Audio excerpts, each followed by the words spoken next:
Welcome back to News First. Guam coral reef bleaching got national media attention recently, boosting awareness of a problem that Congresswoman Madeleine Bordallo hopes her colleagues will soon address with new legislation. PNC's Washington correspondent Matt Kay reports.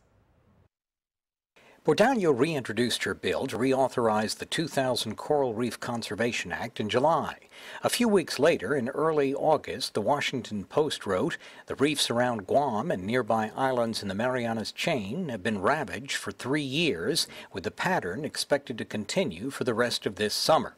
University of Guam coral ecologist Lori Raimundo told the Post after a recent dive in Tuman Bay that for the first time in 50 years in the water, she cried for an hour right into her mask. That after witnessing firsthand the bleaching and death of Tuman Bay's corals. The world is witnessing, through the eyes of those like Raimundo, the loss of one of nature's most fragile yet economically important organisms to climate change-driven ocean warming and last year's severe El Nino.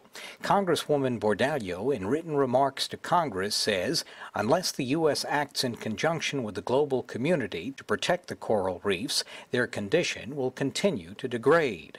She says since its enactment in 2000, the Coral Reef Conservation Act has spurred a greater commitment within U.S. waters to protect, conserve, and restore coral reef resources.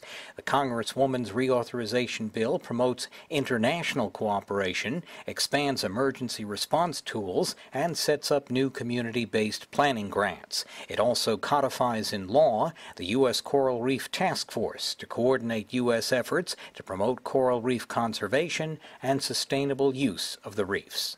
Matt Kay, PNC News, Washington.